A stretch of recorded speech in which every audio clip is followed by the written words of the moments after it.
Okay, let's face it. Sometimes we want the taste of homemade, but we don't necessarily want to do all the dragging out of the ingredients of homemade, and that even includes cookies. Sometimes we run to the freezer and look for the slicey type. They're wonderful. Can't beat them. They really are good for a quick, convenient cookie. But sometimes you don't have those. However, do you happen to have a box of cake mix lying around in your pantry? Hmm, let's talk about using this method to make a very simple cookie recipe that tastes practically homemade. Hey, I say go for it. Back in a minute.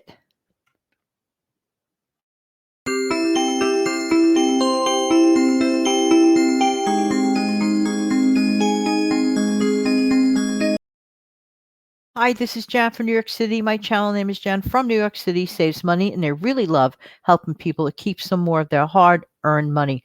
Many times boxed cake mixes go on sale for a song.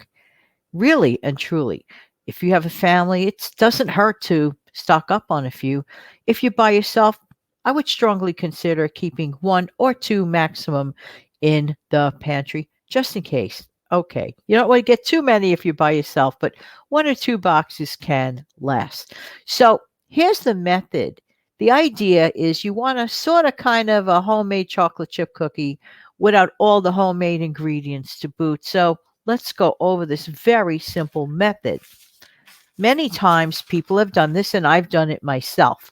But because I'm trying to stay away from cookies until the actual holiday, I'm just going to read you the recipe. Here you go. So these are basically cake mix chocolate chip cookies. Basically, what you're going to do is you're going to preheat your oven to 350 degrees. You will need one box of yellow cake mix. You will need a half a cup of, I like to use canola oil, but if you use vegetable oil or some other oil, not extra virgin olive oil, but other oils that have like no flavor, no smell type thing. And to me, canola oil is the best because it is the cleanest of all. It just does its trick without adding any general flavor to it. But that's my personal preference. So use a half a cup of canola oil. Best suggestion. If you want, you can use vegetable oil. Just fine. Whatever you have. 2 eggs. I always suggest, like if you're working with the cookie recipe, to keep your eggs at room temperature for like a half hour to an hour. So beat them up, whisk them, put it to the side, let it just sit there a little while, a half hour or so. And also, you're going to need 2 tablespoons of flour. Because they're chocolate chip cookies, you're going to want to use 1 cup of chocolate chips. Now, some people prefer to use nuts with their chocolate chips, whatever nut that you like, incorporate it instead of a whole cup of chocolate chips, maybe a half a cup of chocolate chips and maybe a half a cup of nuts. You put that to this mixture. You're going to literally just manually mix it all together. Mix it well. Don't overbeat. If you're using a beater, don't overbeat because then it gets a tough cookie. In this case, literally, what you're going to do is take your wooden spoon and just, put it all together till it's a good, well blended consistency.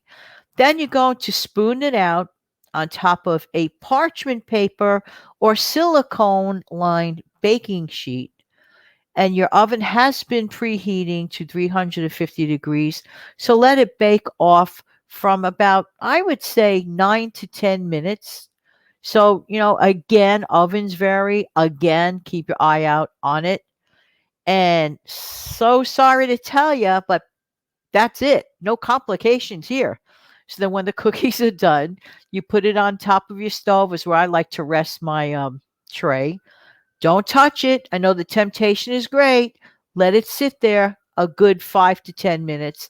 Then you will take your spatula and then take the cookies and transfer it over to a wire rack. Actually, anytime you make any cookies, this is really the best thing to do is always wait a few minutes because what's going to happen if you take the cookies off too fast, they will break. So definitely do that. Is that hard or is that hard? No, it's not hard. It's very simple, very easy. And in fact, a really good cookie for the person who's never baked a cookie before. This is a really good recipe. So there you go. You know what I like to do? If I don't have chocolate chips in the house, what I like to do is look around to see if I have a small bag of M&Ms. Does the trick. And they're colorful and they're cute too. So it really, really works out. Enjoy your cookies. Thanks so much for being here, and I really do appreciate your time. And we need to do a lot more of what this lady does.